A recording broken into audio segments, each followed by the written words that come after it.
esta ocasión comenzaremos a ver el tema de vectores. Cabe mencionar que este tema, aunque se aplica de mucho en física, no es propiamente de esta área, sino pertenece más bien al área de la geometría analítica.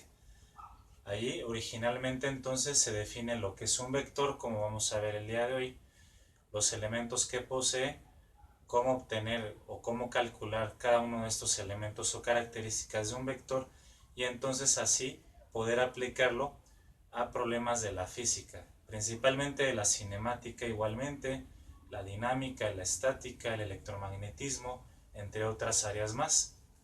Por lo tanto, pues bueno, iniciamos entonces con una exposición que está enfocada en esa área, en la geometría analítica, insisto, y posteriormente ya entonces podrá ser mucho más fácil, una vez que hemos entendido qué es un vector y qué propiedades tiene, poder aplicarlo en diferentes áreas de la física. Así que entonces inicio con la definición, una definición pues también que es algebraica. Nos dice que un vector es un elemento de un espacio vectorial. Este concepto, el del espacio vectorial, ¿sí?, es algo que vamos a estar viendo en un área que se llama álgebra lineal. Ahí en el álgebra lineal se estudia exactamente qué es un espacio vectorial, qué propiedades cumple, qué características tiene. Lo único que les podría yo adelantar es que el plano en dos dimensiones cumple con las propiedades de un espacio vectorial. También el espacio en tres dimensiones cumple con ser un espacio vectorial de acuerdo a la definición que nos da el álgebra lineal. Sin embargo, pues vamos a continuar con una definición más bien que nos va a ser muy útil geométricamente hablando. Y aquí continúa en esta parte. Un vector posee un punto inicial, ¿no? Desde ahí empezamos con lo básico que tiene un vector, un punto inicial, un punto donde va a partir el vector, así como un punto final también, que es pues el punto donde va a concluir, y se va a señalar con esta flecha, que viene siendo el sentido, como ahorita lo vamos a ver. También tiene una magnitud. Básicamente la magnitud del vector se va a referir al tamaño que tiene el vector o la longitud misma de este vector. Eso entonces lo vamos a poder calcular en breve con el teorema de Pitágoras. Tiene dirección. La dirección, ¿cómo la vamos a estar nosotros viendo? Bueno, la dirección va a ser dada gracias al ángulo. En este caso, bueno, se suelen utilizar letras griegas como alfa, beta, gamma o teta en este caso para indicar un ángulo. Comúnmente vamos a estar midiendo, en el caso de los vectores que están en dos dimensiones, el ángulo que forma el vector con respecto al lado positivo del eje de las X o el lado derecho del eje de las X. Y en sentido contrario a las manecillas del reloj es como comúnmente se miden los ángulos.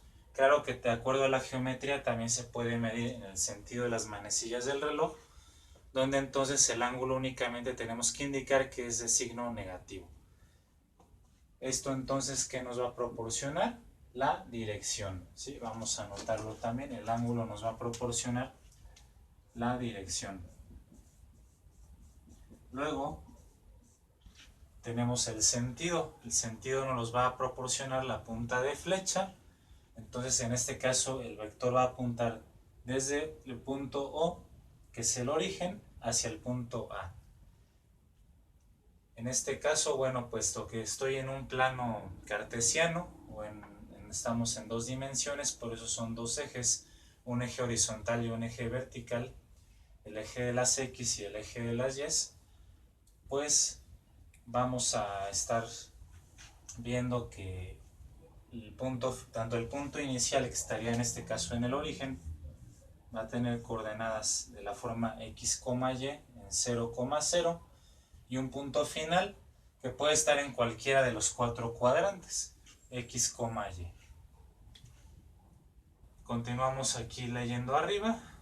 El vector se puede representar mediante diferentes componentes en un plano, como en este caso, un plano en dos dimensiones, el plano del pizarrón, o en el espacio, si estamos hablando ya de tres dimensiones, como en su momento estaremos viendo más adelante, vectores en tres dimensiones.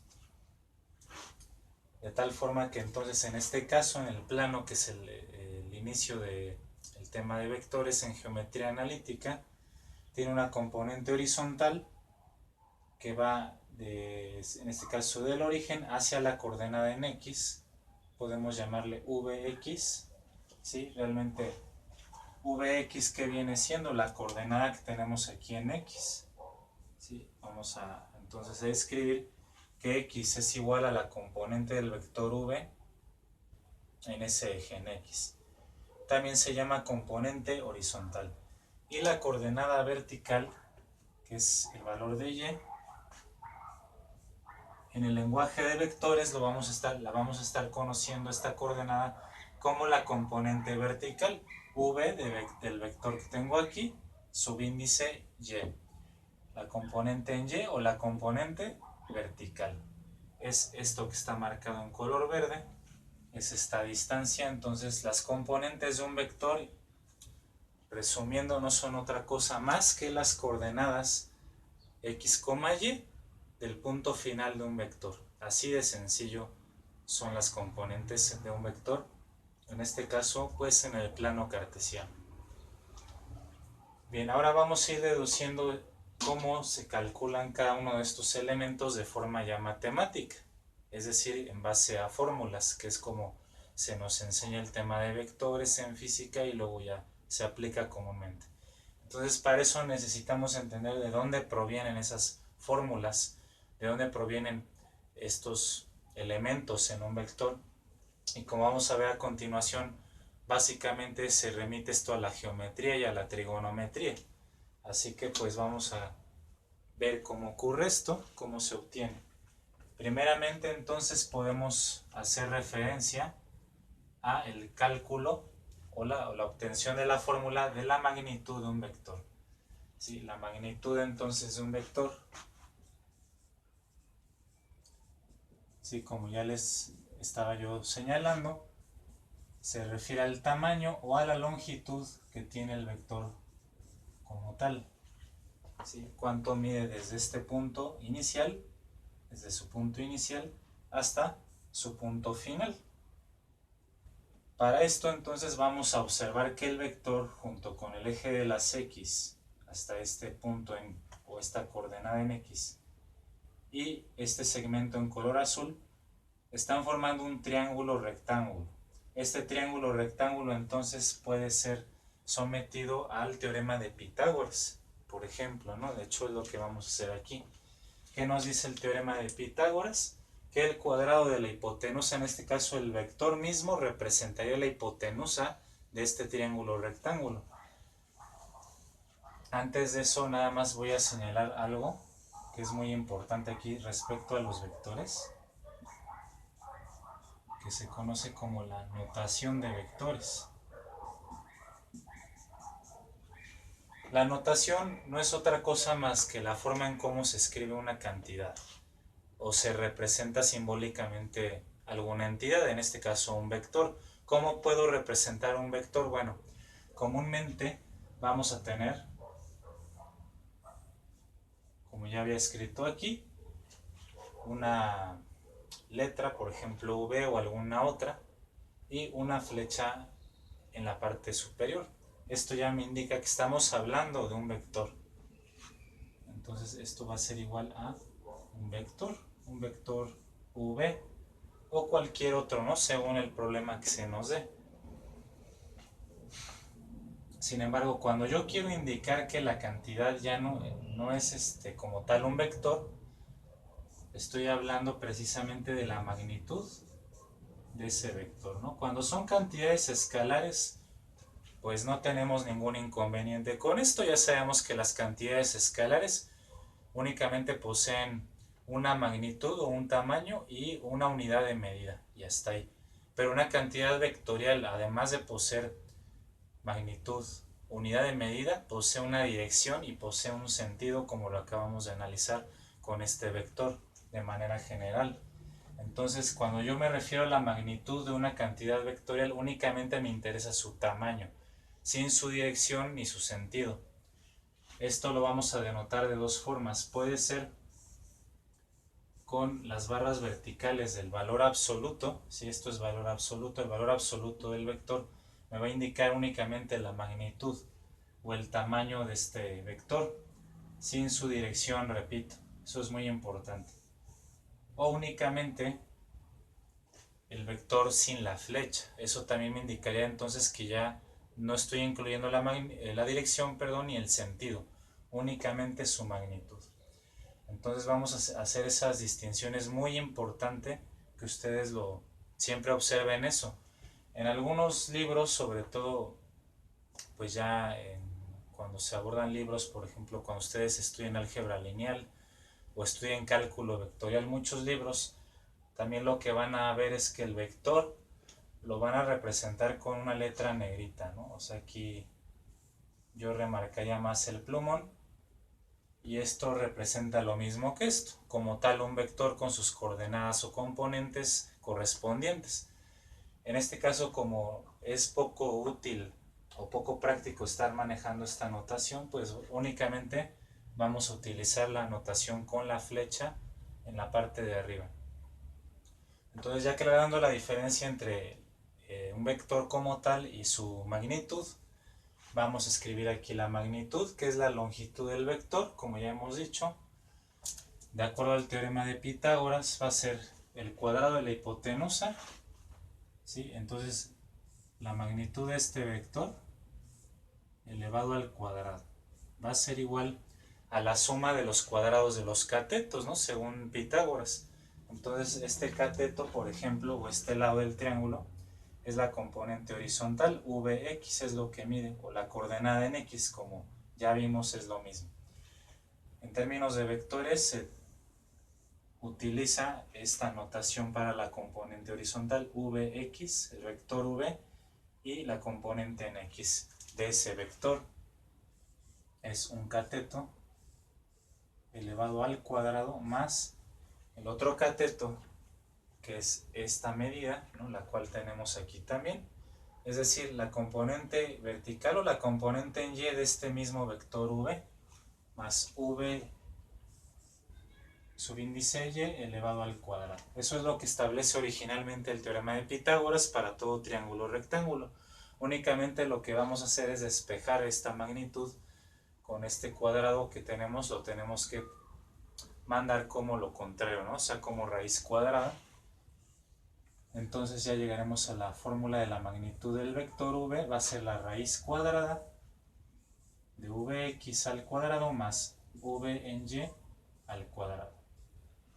Y de tal forma que, pues esta es la famosa fórmula para obtener la magnitud de un vector.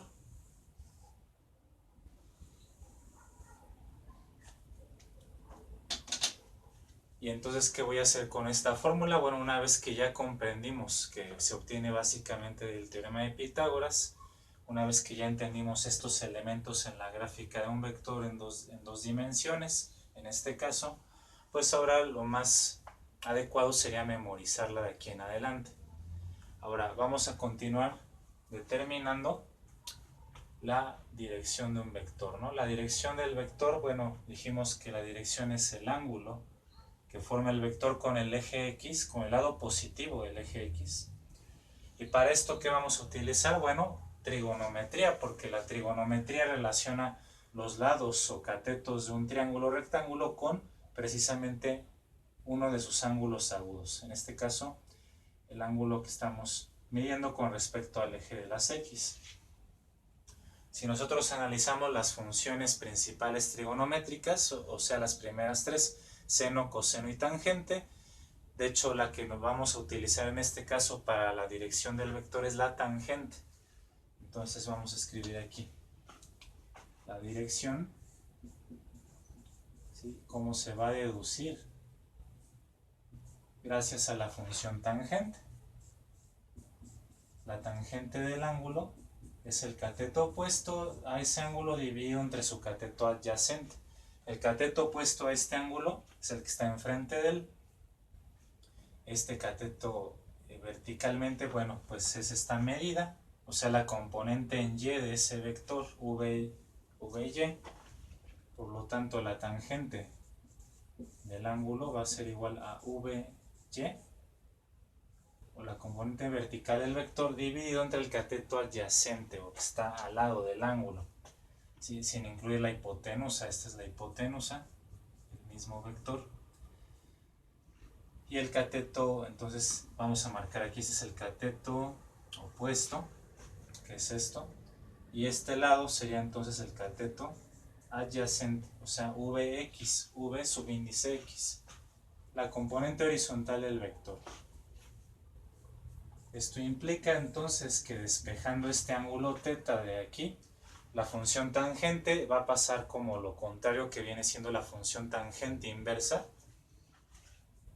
que ya deben de conocer como tangente superíndice menos 1 de esta misma división, ¿no? Vy sobre Vx. Y entonces aquí tenemos la fórmula general para obtener la dirección de un vector.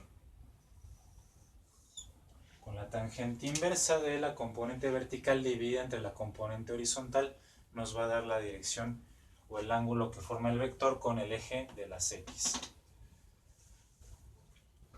Ahora vamos a ver una forma muy útil de representar a las componentes tanto horizontal como vertical en términos del ángulo.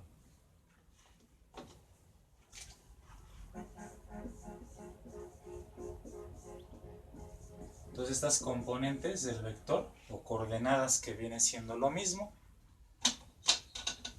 vamos a relacionarlas con la medida del ángulo otra vez, pues mediante la geometría. Ahora sí, vamos a utilizar las funciones seno y coseno. Voy a comenzar con la función coseno, van a ver por qué. El coseno de un ángulo, en general, para cualquier triángulo rectángulo, va a ser su cateto adyacente a ese ángulo dividido entre la hipotenusa. En este caso, entonces, el coseno del ángulo va a ser igual al cateto adyacente, que aquí lo tenemos, Vx, la componente horizontal del vector, dividido entre la hipotenusa, ¿sí? Pero la hipotenusa es la longitud del vector, ¿no? O sea, la magnitud de este vector, que ya sabemos se debe denotar con barras de valor absoluto o sin la flecha.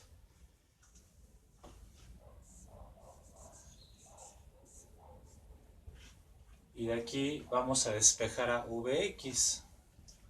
Vx entonces es igual a la magnitud del vector, que está aquí dividiendo, va a pasar multiplicando por el coseno del ángulo.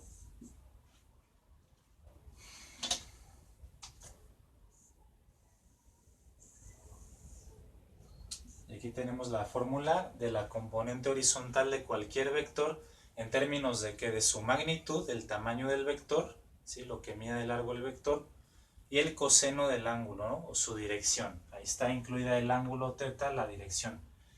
De forma análoga vamos a hacer lo mismo para sacar la componente vertical en términos de magnitud y dirección. Entonces ahora sí vamos a utilizar la función seno, ¿no? La función seno ya sabemos que de forma general es cateto opuesto dividido entre hipotenusa. Entonces de aquí la función seno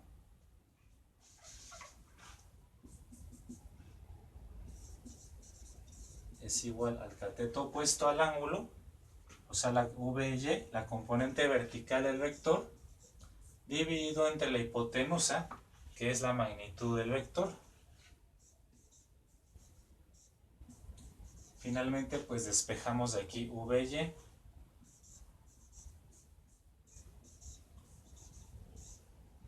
Esto está dividiendo otra vez, va a pasar multiplicando al seno del ángulo.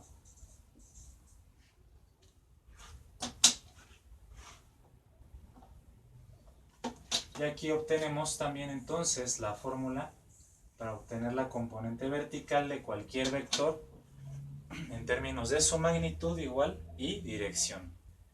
Entonces, en resumen, igual nos conviene memorizar estas fórmulas, sobre todo cuando pues estamos estudiando problemas que utilizan mucho los vectores. Y si eres un estudiante del área físico-matemática, pues sin duda que vectores tienen que ser uno de los temas que deben estar, como muchos otros, perfectamente dominados. hacer la mención de que aquí, por ejemplo, pues son muy similares, ¿no? Ambas fórmulas de las componentes tienen la magnitud del vector. En X siempre va a ir por coseno del ángulo, mientras que en Y sería, en vez de coseno, siempre por el seno del ángulo.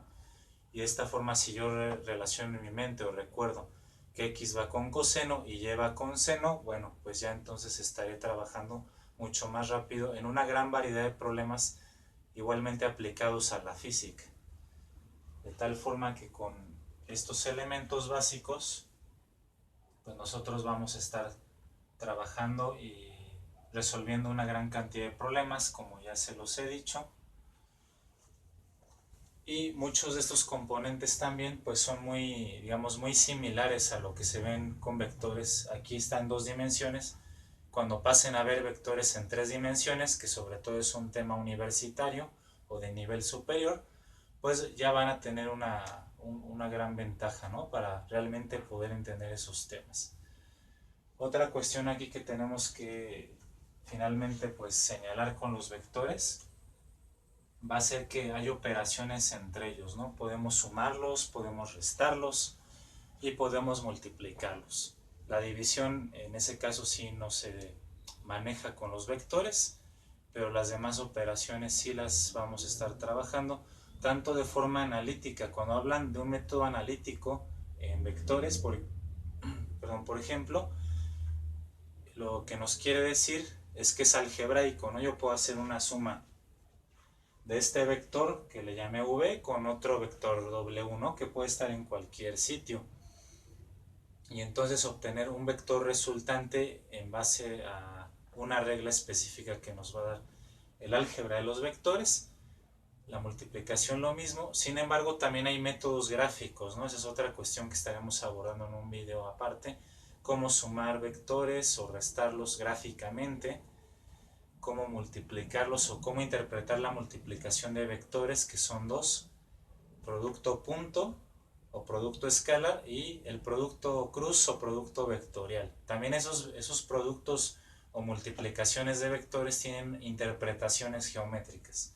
Entonces ya estaremos viendo con más detalle todas estas operaciones, tanto analítica o algebraicamente como gráficamente, para pues no saturar tanto cada video, ¿no? Cada tutorial. Entonces vamos a dejar este video hasta aquí y nos vemos en la próxima parte de este tema.